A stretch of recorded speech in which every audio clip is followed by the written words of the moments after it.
Good evening, and welcome to the American Antiquarian Society. We welcome those of you who are here with us in Antiquarian Hall, as well as those who are joining us on YouTube. We are here on the ancestral homelands of the Nipmuc tribal community who remain an active presence here in central Massachusetts. I'm Scott Casper, and I have the honor of serving as president of the American Antiquarian Society. Tonight, I am delighted to introduce the 17th Robert C. Barron Lecture at AAS.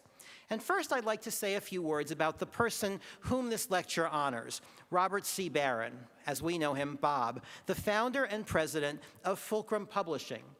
Bob Barron is a historian, a scientist, and the author of or contributor to 25 books, including Pioneers and Plodders, The American Entrepreneurial Spirit.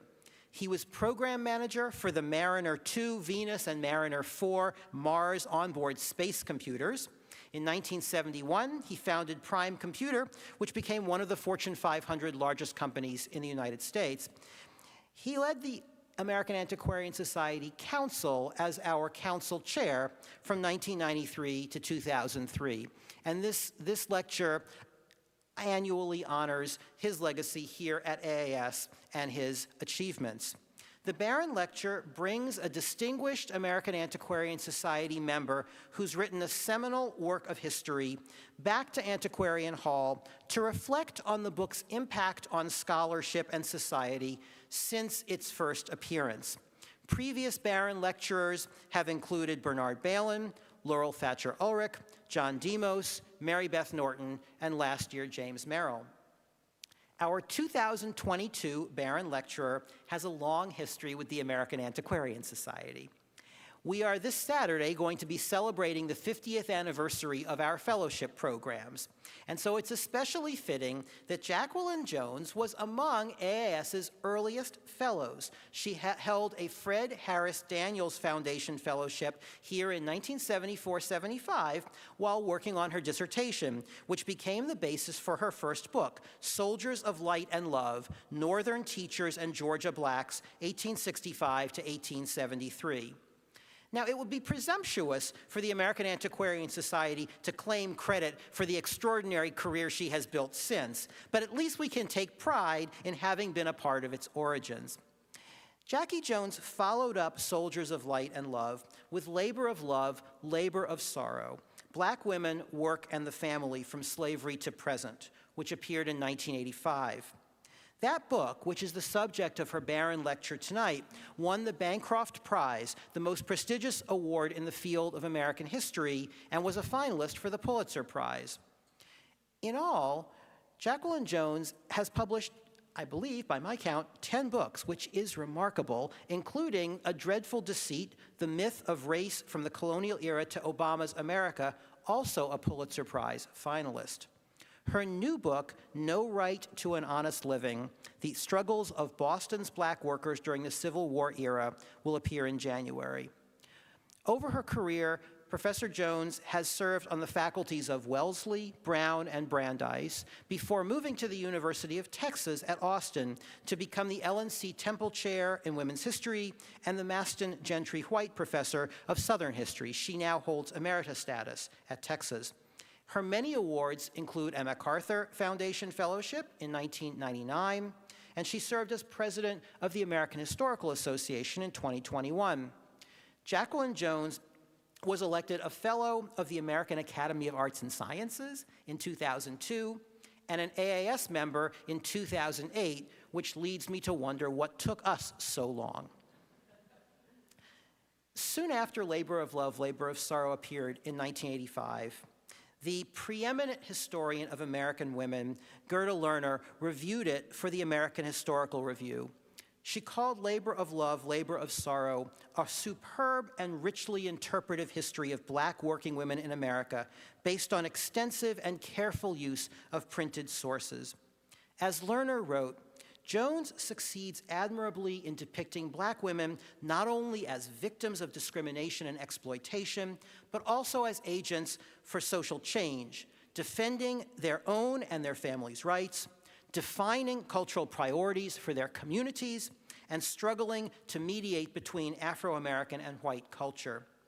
Labor of Love, Labor of Sorrow has remained a touchstone of Black history and women's history for more than 35 years, so much so that in 2009, Basic Books issued a 25th anniversary new edition.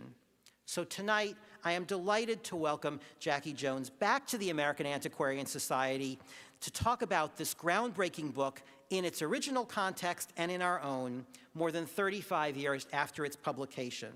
It's a pleasure to welcome to the podium our 2022 Robert C. Barron Lecturer, Jacqueline Jones.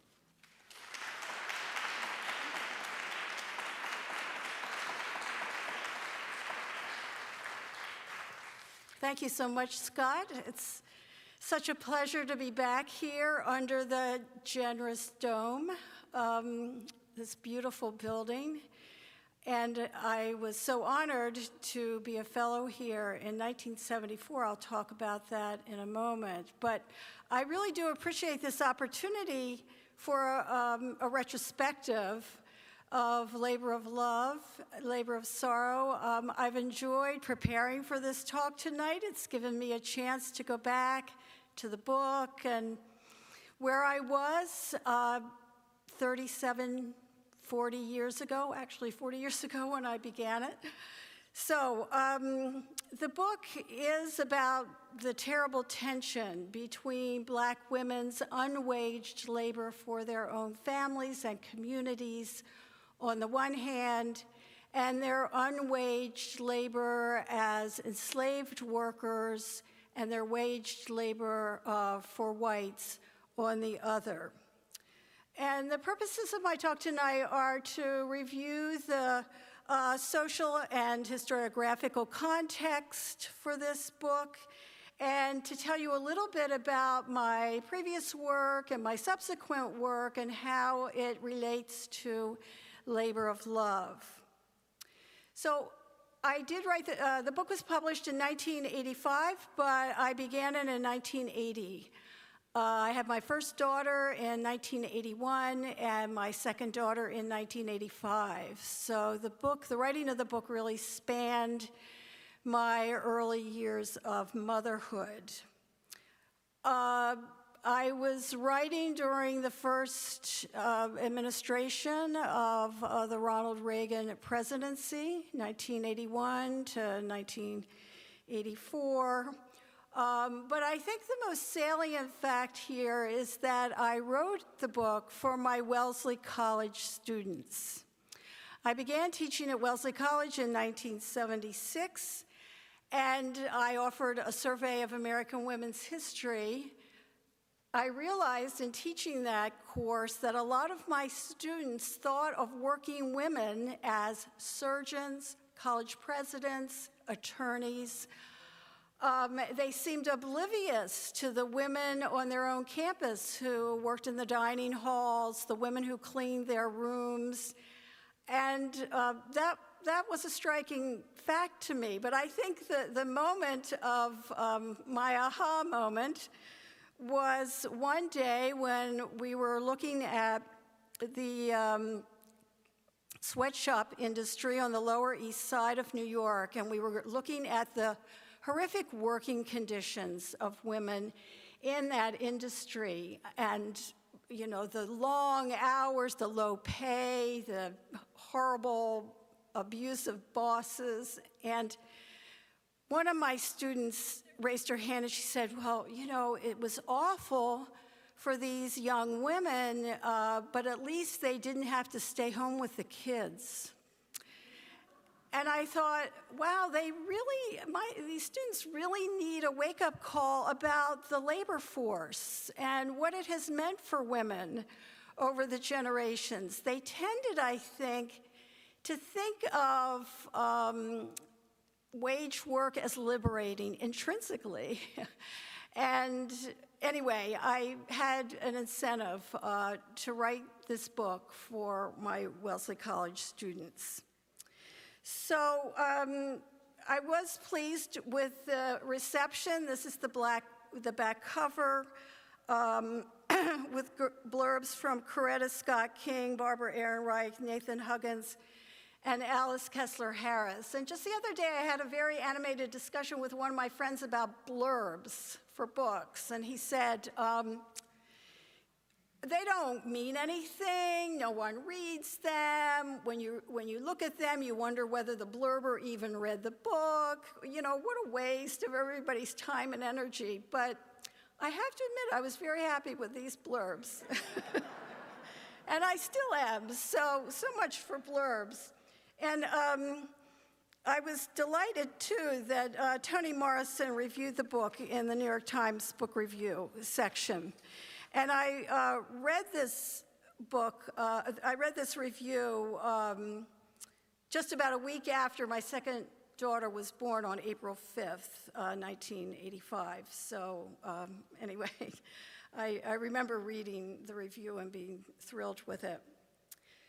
So to look at the background here for a moment, as Scott mentioned, I was a research fellow here at the Antiquarian Society in 1974.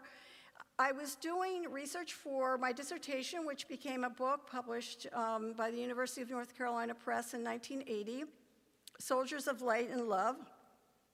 And this was a study of the 400 plus teachers from the North who went south after the Civil War to teach freed children and freed men and women how to read and write.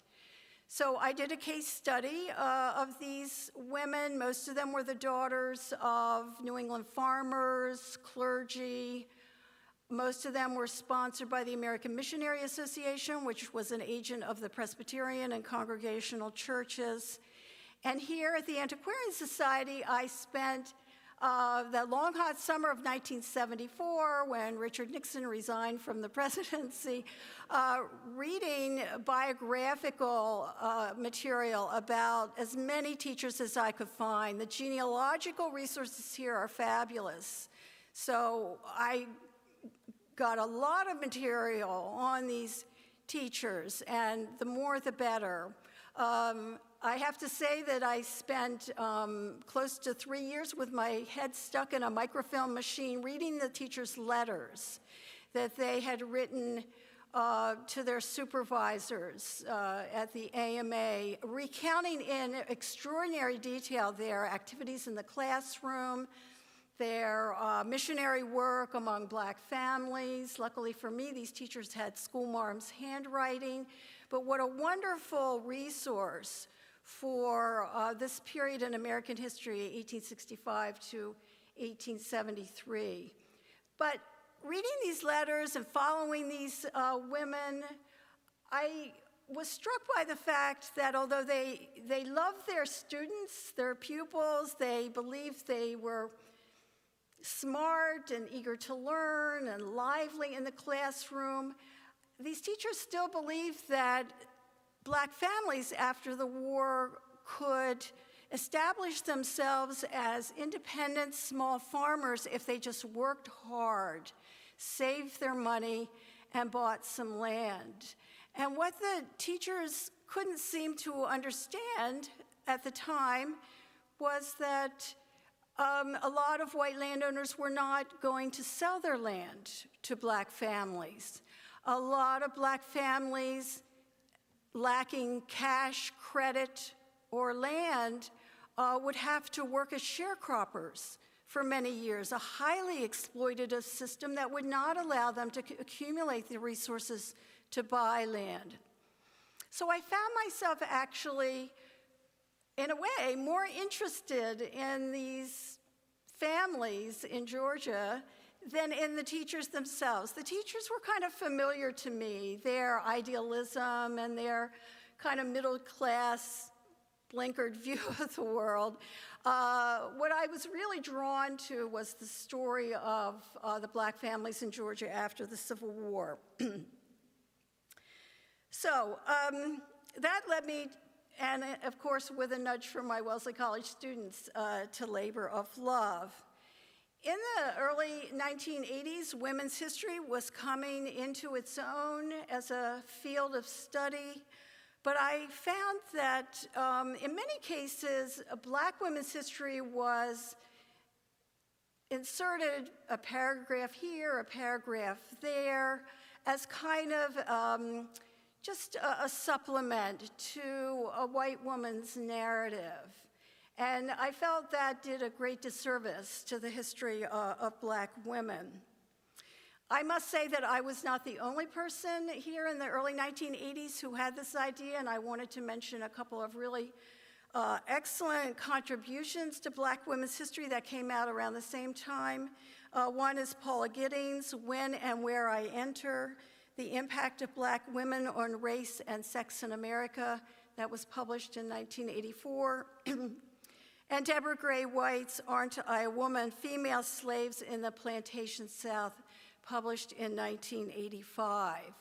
So Black women's history, certainly from a variety of perspectives, was coming into its own here as a field, not just as a footnote to white women's history, but as a subject in its own right, obviously. For the book, I made use of the Federal Writers Project narratives. Those were interviews done with formerly enslaved people in the late 1930s.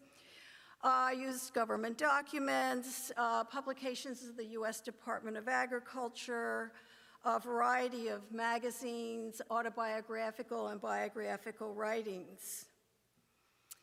And while I was writing, I understood the political implications of what I was doing. Not that I felt I was writing a political tract or a polemic at all, but there seemed to be, in the air at least, what I considered two efforts to demonize Black wives and mothers. One was from the president at the time, Ronald Reagan, and the other was from a sociologist, Daniel Patrick Moynihan. So early on, and this is from 1976, Reagan began to refer to the welfare queen. He was talking specifically about Linda Taylor, a 47-year-old woman in Chicago who turned out to be a con artist and a thief. But soon, welfare queen became really a trope or a shorthand, a stereotype, a dog whistle, we might say. And it was supposed to refer to a Black woman who had children in order to get welfare payments, or a woman who used cash from aid to families with dependent children to buy fancy cars, or to use her food stamps for steak dinners. In other words, someone who was cheating the government and taking the taxpayers for a ride. So welfare queen became part of the vocabulary here to discuss impoverished people and Black women in particular during this period. Another issue I wanted to mention was the enduring impact of what was called the Moynihan Report of 1965. And Moynihan, of course, was a sociologist. He was Assistant Secretary of Labor under Presidents Kennedy and Johnson. And he argued that Black matriarchy, so-called, was having a corrosive effect on Black life. Even though, consider, at the time, impoverished Black women were among the most vulnerable group of people in the United States. Moynihan argued that female-headed households were the cause of Black poverty, crime in Black neighborhoods, rather than the result of what I argued were structural changes in the economy. And he really went to town, I thought, in condemning domineering wives and mothers. His argument was that these women were suffocating their husbands and sons. They were emasculating these men so that they were irresponsible and could not accept the responsibilities of fatherhood or indeed manhood. Moynihan's solution was to get Black men into the military, where he thought discipline and structure would compensate for the destructive tendencies of Black wives and mothers' overbearing relations with their husbands and sons.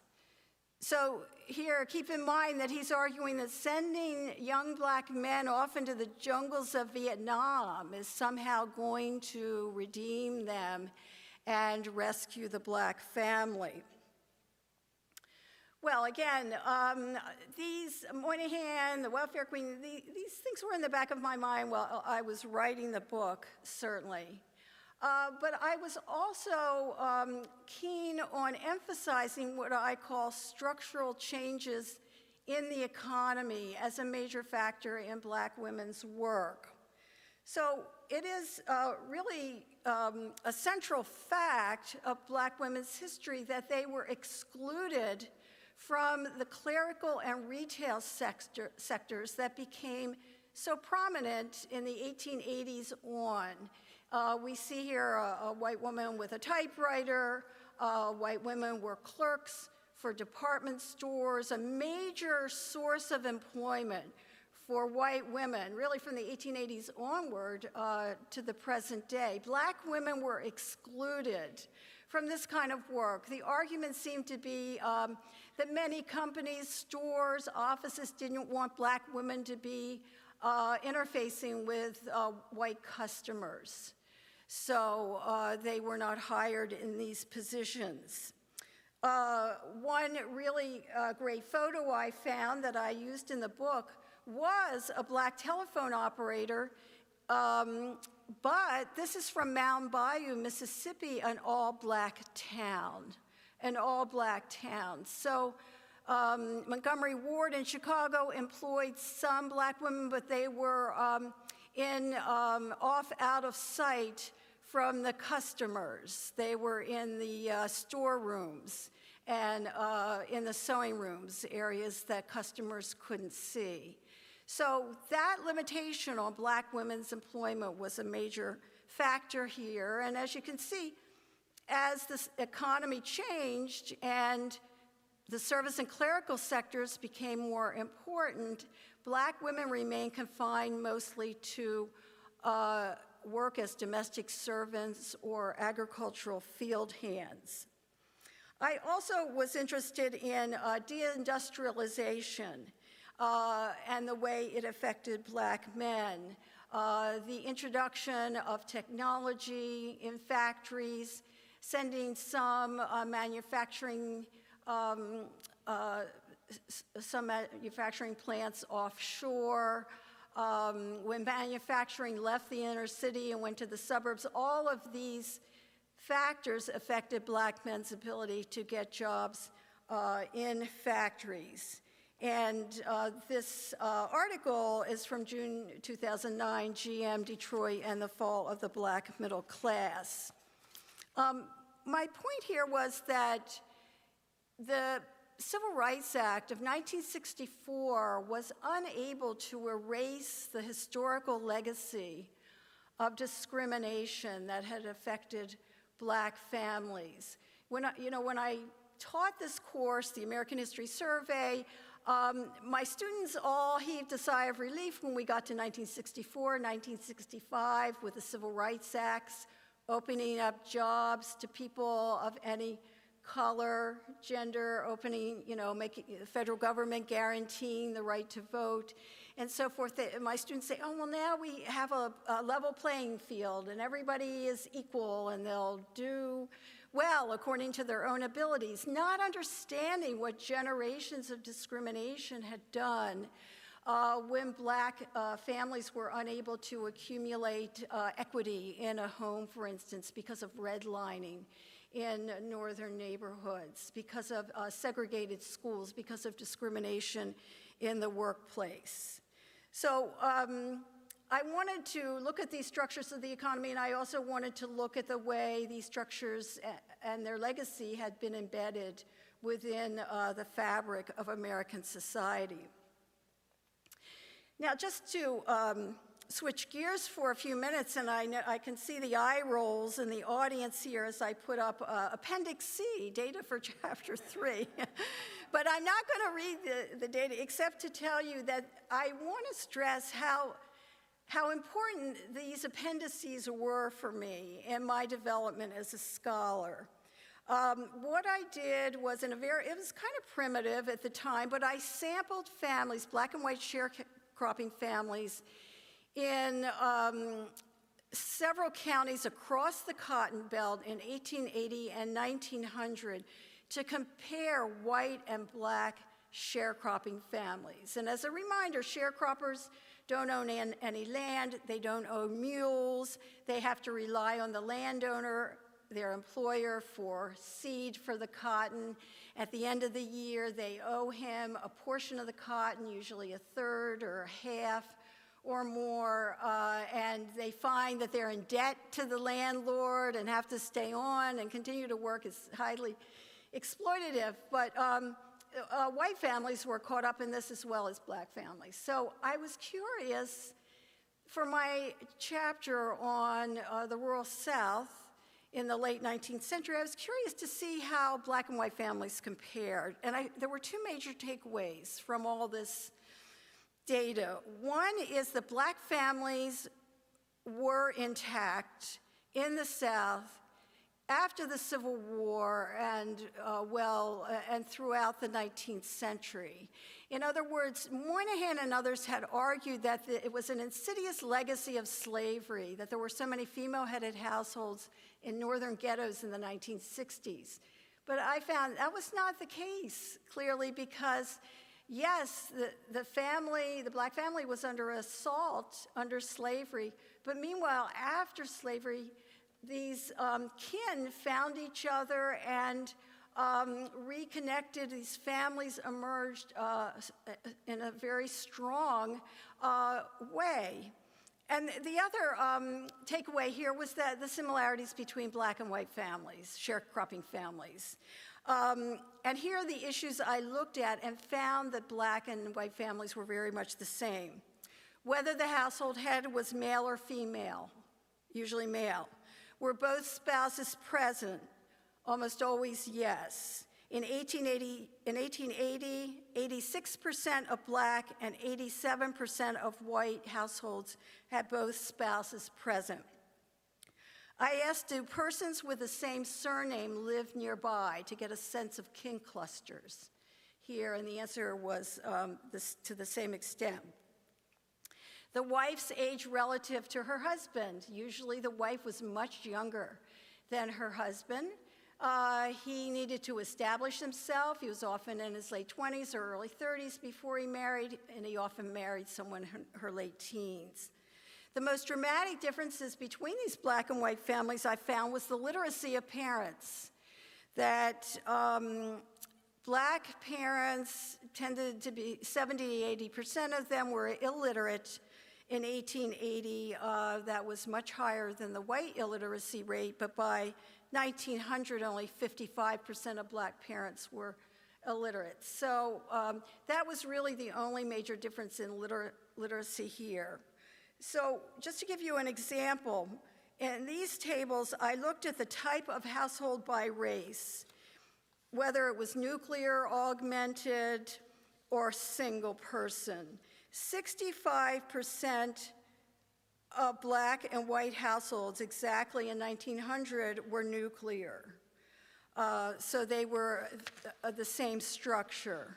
And the size of the household by race, in 1880, 50% of black and 50% of white households had 5 to 8 members.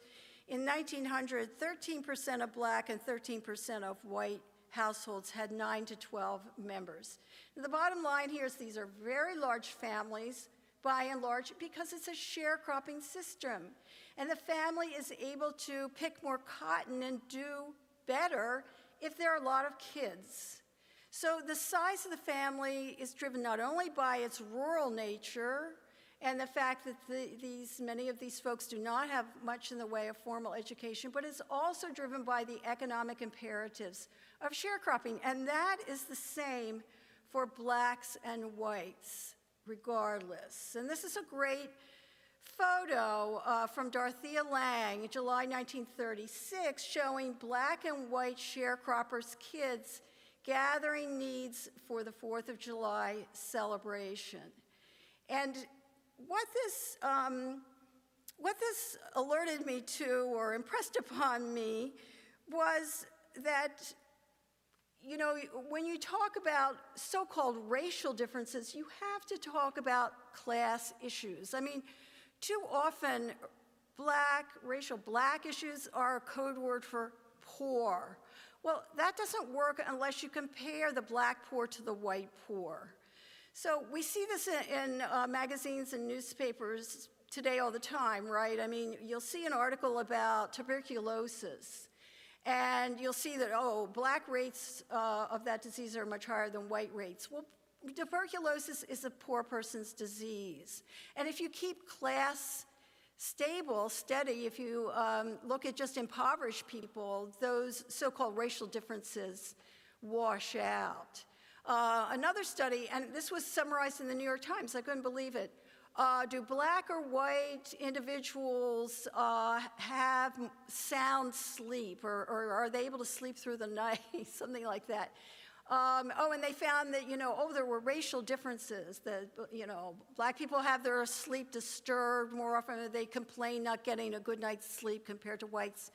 Well, the sample was, by and large, white people who lived in suburbs versus black people who lived in the inner city.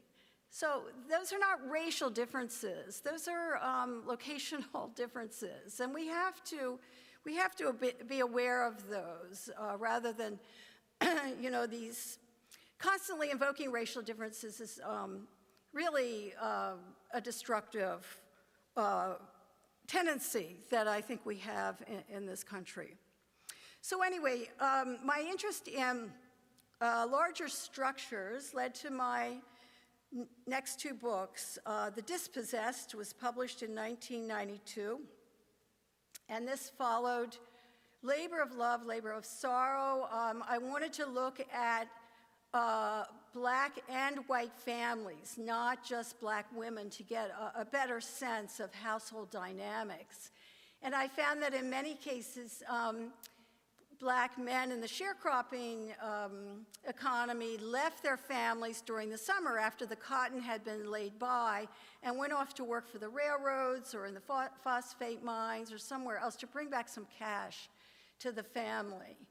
So I was interested in the proto-industrial economy of the South, how these wage-earning possibilities gave black men an incentive to leave their families for weeks and sometimes months at a time to earn money to bring back to the household. White landlords were not happy about this, to see black men go off, and they complained about it. And they constantly called black families shiftless. So I looked at the tendency of these families to move to a new landlord every 2 or 3 years. It's a process called shifting, and it isn't related to shiftlessness at all, as these families sought out better schools for their children, or wanted to be closer to a church, or closer to their kin, or wanted to avoid a particularly abusive landlord. So I did look at black and white, the black and white poor of the South, beginning in the period before the Civil War up to the present. I wanted to follow in the North to see how their fortunes diverged. The whites, usually to the lower Midwest, and also some to the upper Midwest, the blacks mostly to the Northeast and to the Midwest. And there I found, of course, a wide difference in the employment possibilities for black men and women compared to white men and women, even though they came from very similar backgrounds with by this time, 1930s, 1940s, similar rates of literacy and so forth. The white men had tremendous advantages and getting factory jobs especially. So I was very interested in technological change, whether it was the invention of the mechanical coal cutter used in the mines in the 1920s, the mechanical cotton picking machine introduced in the 1940s and 50s, or robotics in Detroit, to see how these technological changes affected people.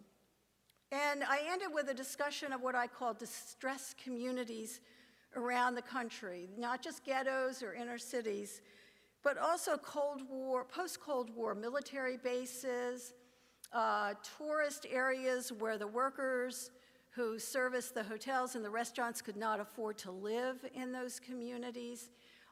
These distressed communities were located all over the United States. They were black, white, rural, urban, and they all had certain things in common with poor people with little in the way of formal education, able to make a good living by that time, the 1970s and 80s. American Work in 1998 looked at the fluidity of the social division of labor according to time and place, and that's kind of a mouthful, but let me give you an example. So I found that in the South, in the antebellum period, enslaved men and women were used in textile mills. They didn't go on strike, they couldn't demand schools for their kids, they had to be on work on time, and these were usually leased workforces, so if you didn't need them, you sent them back to their owner. There were a lot of advantages. These are men and women forced to work at looms and so forth in these textile mills. By the 1880s, these textile mills are hiring exclusively white men and women and children. And there emerges an ideology in the 1880s and 90s that black people are incapable of running textile machines. Now, the grandfathers of the white men who proposed this idea would have been very surprised to hear this, since they had used enslaved workers to great benefit, to great profit during the antebellum period. But what we have here is the development of a racial ideology. All black people, X, in this case, all black people are unfit for work at mechanical devices, which helps explain why they were left out of factory work by and large until World War II. So as Scott mentioned, my editors, my publisher wanted to issue a 25th anniversary edition of Labor of Love in 2009, and well, it would come out in 2010, would be 25 years. So they asked me to revise this, and this was like, I wanted to pull my hair out. I mean, I went back to this book for a couple of reasons. One is a tremendous explosion of literature on black families under slavery, after slavery, a tremendous explosion of literature on black women. You know, just to read this and kind of synthesize it, it was really quite a challenge. Plus, the 1985 version was not written on a computer. So if you can imagine working with footnotes, to edit footnotes where I didn't have a computer program that would allow me to insert and move, it was kind of a nightmare. Anyway, this book came out. It's check it out. I think it's really good. It has several hundred new references. The bibliography is amazing, and the bibliography, of course, is way out of date by now because it was 2009, but still. I wrote an epilogue touting the accomplishments of Oprah Winfrey and Michelle Obama and said, yeah, these are familiar faces now in the United States, but keep in mind, you know, the women who still struggle, the black women who still struggle and certainly are not wealthy at all. In 2008, I had gone back, well, actually, around 2004, so going back to my first book, Soldiers of Light and Love, because in writing that book, I had become intrigued by a particular organization in Savannah called the Savannah Education Association. And that was a group founded by black men and women in January of 1865, just a few weeks after Sherman liberated the city in December of 1864. It was a remarkable organization. It hired teachers, it set up schools, and I was always intrigued by that. I didn't have time in Soldiers of Light and Love to look at that association in great detail, and in this case I did. And it's quite a remarkable story in many ways. But, so in writing all these books, by this time I was thinking that I really wanted to reach a larger audience and explain in some compelling fashion the notion that race is a social construct. The race is not real. Race is a made-up idea. It's a way to establish a hierarchy among the races, has no basis in biology. Just because people look differently doesn't mean they have a different culture, different intelligence, and so forth. But, you know, for ordinary people to say, you know, there is no such as race, that sounds a lot like there is no such thing as racism, which is not true. There is a racism flowing out of what I call racial ideologies, not any kind of biological fact of race. So I asked myself, you know, how can I make this notion of racial ideologies more, you know, more real to people? The fact that these ideologies are inconsistent, they're contradictory, they change over time, they vary from place to place. I decided to look at 6 individuals and look at and each chapter is a biography of an individual in a different place and time, to look and see how these ideas of race developed over time and how they were deployed by white people basically as political strategies against the black population. Antonio, an enslaved man killed by his owner in Maryland in 1654. Boston King, a fugitive from slavery during revolutionary South Carolina. Eleanor Eldridge, a real estate investor in Providence in the early 19th century. Richard White, a soldier and then a politician in Savannah, a black man who looked white. William Holtzclaw, the founder of a mini Tuskegee in Mississippi in 1903. And finally, Simon P. Owens, who was a Marxist and an auto worker in Detroit, also known as Charles Denby. So through those 6 stories from the 17th century to the late 20th century, I was able to show how race meant different things at different times, but always to the detriment of the health and well-being of black families. So I did decide, my interest in black women took me to Lucy Parsons, and this book was published in 2017, Goddess of Anarchy. She was an anarchist in Chicago, and she always presented herself as the daughter of Native American and Mexican parents.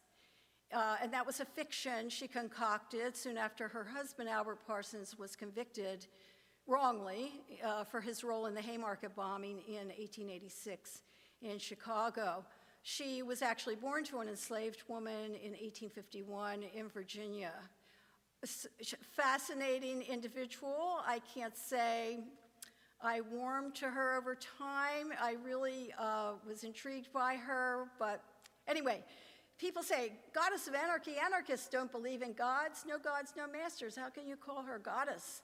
Well, that's what the press called her.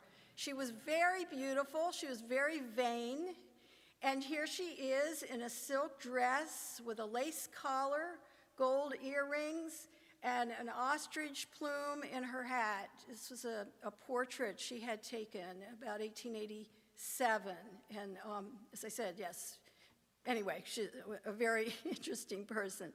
But just to just to wrap up here, I just wanted to say a few words about the book coming out in January, which is, in a way, a companion piece to the book about Savannah, because this book looks at Boston about the same years, 1850 to 1880, as the Savannah book did for that city. So, you know, Massachusetts was known, but Boston was known as a hotbed of radical abolitionism. By 1860, black people in Massachusetts could attend integrated schools, black men could vote, black and white people could intermarry, black people could move around in and out of the Commonwealth, and Massachusetts presented itself as a beacon of liberty. I begin with a quote from John S. Rock, who was a distinguished orator, physician, public speaker in Boston around this time, a black man who said, black people have no right to an honest living. And he directed his comments, and this from a speech in 1860, at the abolitionists in Boston in particular. William Lloyd Garrison, Wendell Phillips were all in his crosshairs. He said, you care more about enslaved people in the South than you do about your neighbors here in Boston, and he was right.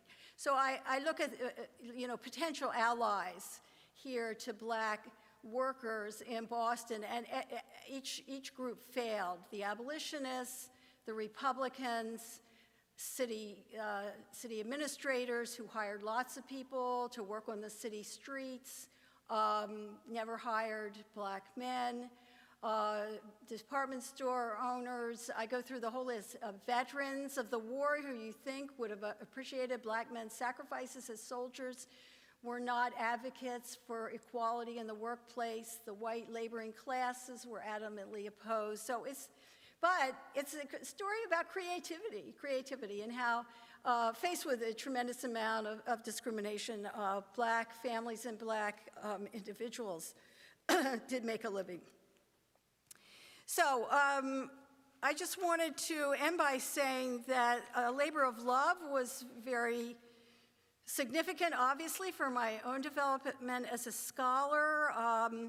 I became skeptical of black versus white studies, really convinced that class is kind of the missing piece in many of these studies.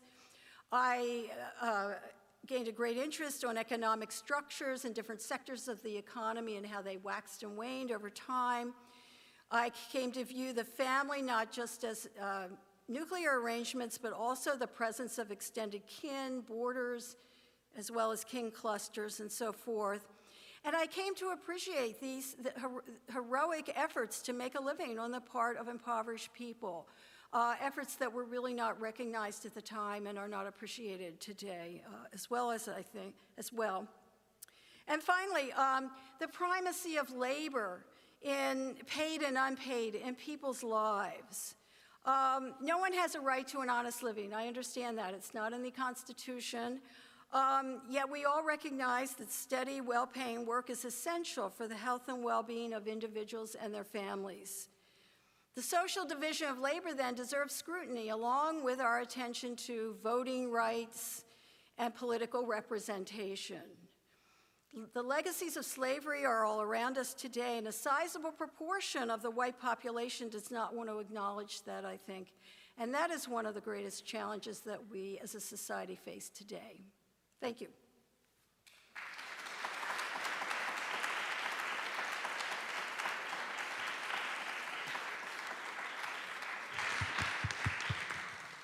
Thank you so much for that marvelous talk and a survey of an extraordinary career. I'm happy to open the floor to questions. I have a handheld mic here to take out to people who would like to ask questions in our audience, and Amanda Kondek, my colleague, is in the back taking questions that may be coming over YouTube. So please raise your hand and I'll bring you the mic. Well, I could keep talking about it. I don't want to do that.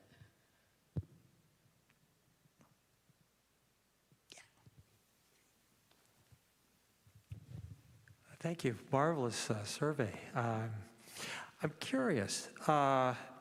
when you were talking about the Dispossessed, which is a book in my library, and it's one of those, I'll get to that, right?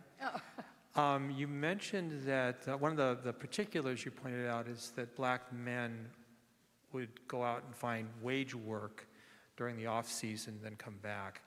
But you were looking at both black and white laborers, and I wondered, did white laborers do the same thing? Yes, I think, yes. Yes, they did. And again, it has to do with the rhythm of the cotton season.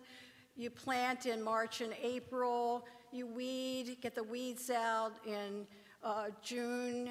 By July and August, you're just letting the cotton grow. You come back in the early fall to begin picking. So there's that period in the summer. There's also a period in the winter where the cotton has been harvested probably in November and it's not yet planting time. So yes, given that rhythm of the season, I do see white men doing that. And I follow them, as I said, into all these different kinds of proto-industrial workplaces. In the South, they were building railroads, they were working in coal mines, other kinds of mines, they were working in the lumber industry, anywhere to get some cash. Because sharecropping, by and large, is not a cash economy. It relies on credit and promises often broken by the landowner. Jackie, thanks so much. That was like a tour de force, right, of all your books. I really appreciate the way in which you challenge essentialist notions of race and emphasize class inequality and broader economic structural forces.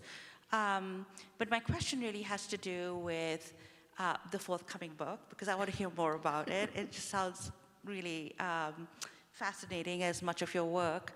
And the question has to do with the comparison that you drew yourself in your talk, comparing Savannah, Georgia, with Boston during the same years, Civil War years, and later. And here it seems to me that you sort of draw somewhat of a similarity between the kind of racist obstacles that maybe people faced in both cities. I was wondering if you could talk about the differences, the sexual differences, because clearly in the South, especially after disfranchisement, education becomes an important side of struggle for black people. But clearly the struggle was different in Boston, and it seems far more, less to do with even, civil rights or political involvement, but more sort of economically exclusionary structures that they face. So just a quick comparison, because I'm kind of tired of hearing that the North and South were just the same and they were all racist. I know, I don't want to imply that they're the same. And in fact, where to begin? Boston had a long-standing, well-organized leadership community. These are men and women who are well-educated, who are outspoken, who are politically savvy. Savannah had really nothing comparable. Boston, its emphasis on education.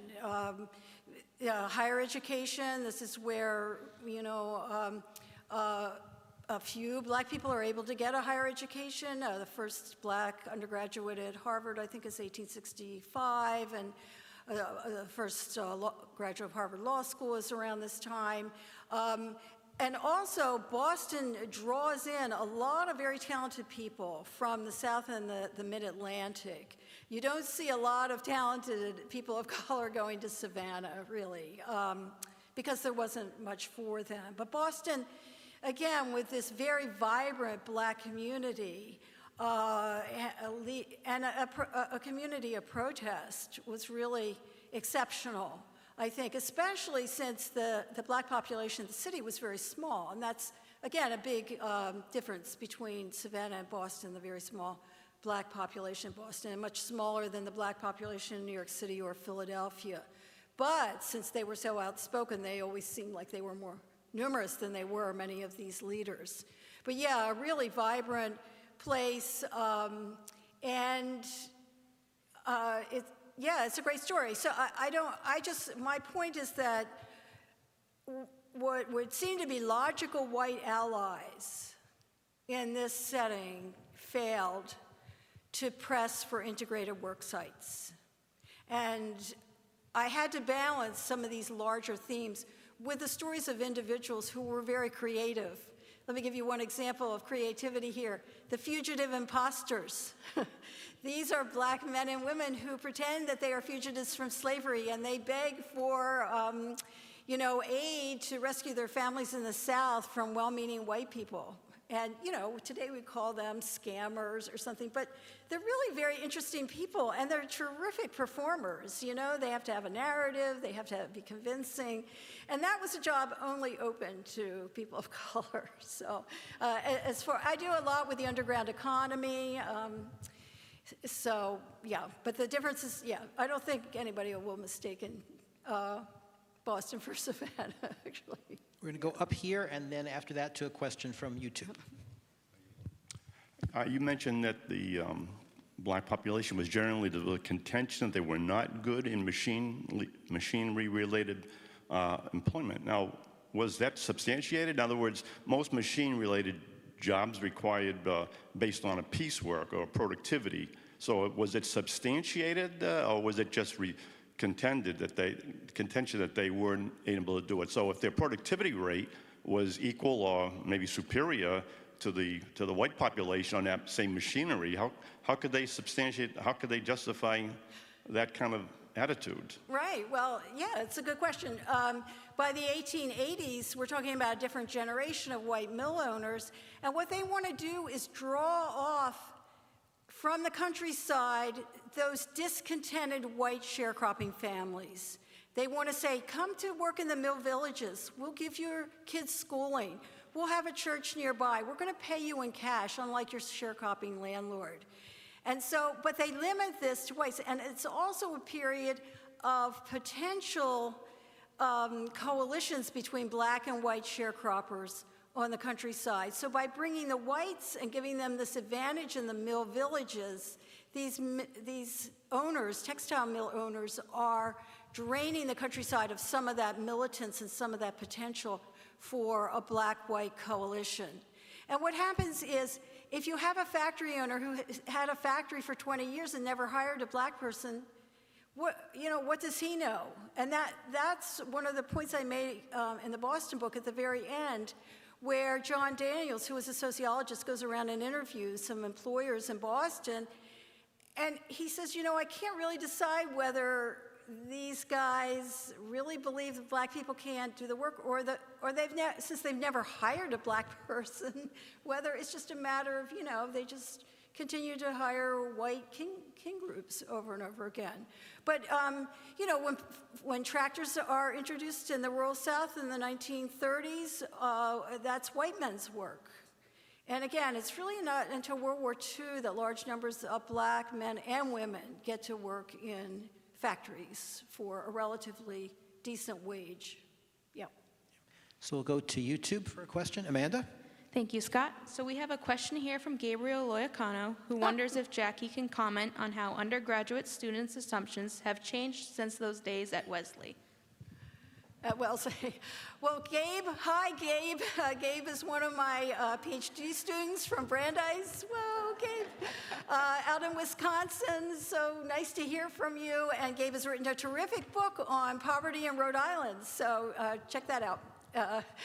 Gabe, I don't know if I can make those generalizations. I started teaching in 1976. I stopped teaching in 2021.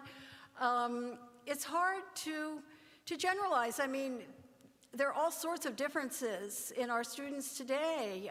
Many of them have never written in longhand. They're used to typing on their phones and their computers. They're used to reading snippets, not reading whole books. So sometimes it's difficult to assign big chunks of reading. Students are always open, though, to learning. I did make this generalization about my students who, get to 1965 and think, whew, that was a really terrible period of Jim Crow and discrimination. Now we're beyond that. And that's kind of a hard sell now, the way it was, 30 or 40 years ago as well. But thanks for the question. Yeah, I just have a question about another form of labor down in the coal mines and the unionizing and everything. Wasn't that a tactic of the mine owners to stop the unions from coming in, to have them fear each other? Yes. And that they're going to, Yes. the blacks are going to take our jobs? And Yes, and that's a common theme here, where Like in- black men are held out as potential strike breakers. Don't strike, they say to their white workers, for higher wages, better working conditions, because we have a lot of people here who are desperate out on the countryside who are willing to come in and take your jobs. And the mine owners are also a very good example, because the few men, I mean, there were black coal miners, various parts of the South, but they tended to work inside the mines and to not be able to aspire to be bosses or to work outside the mines. So, and that was a discriminatory form of labor that even union organizers really left intact. But a very interesting question about the coal mines, yes. Great. We'll have one more question.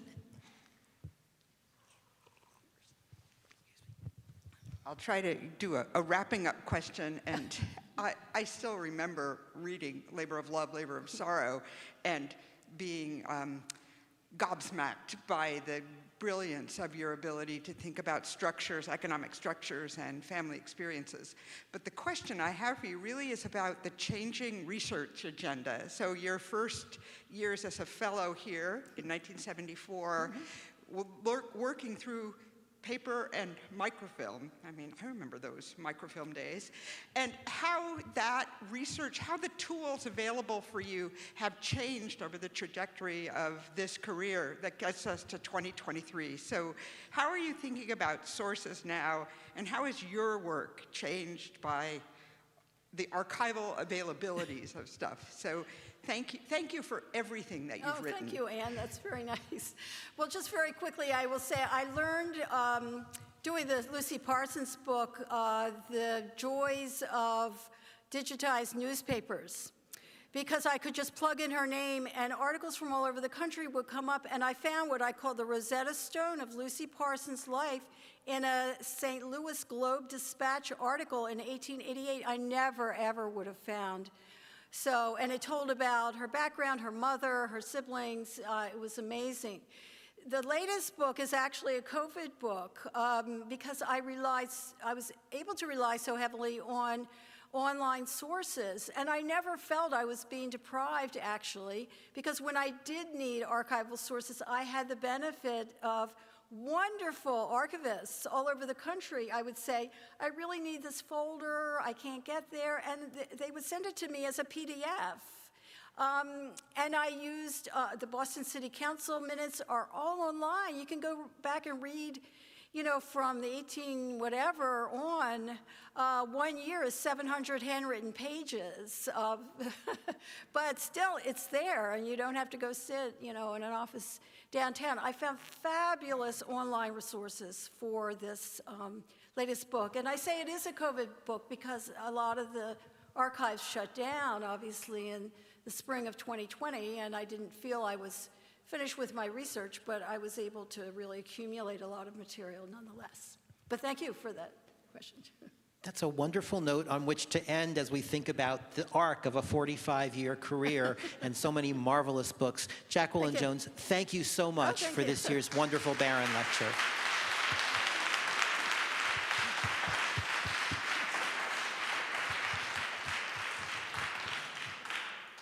And I'll just say a few words about what's coming up. If you would like to recommend this program to friends, all of our programs are put up on our YouTube channel several days after, so please let folks know about this. We have a number of programs coming in the month ahead, including a virtual-only program on November 1st with Denise Gigante on her new book, Book Madness, A Story of Book Collectors in America. and then 2 hybrid programs, which we will hold here in Antiquarian Hall and simultaneously on YouTube. An evening with printer-publisher David Godine, looking back at his 50 years of independent publishing. That's on November 10th.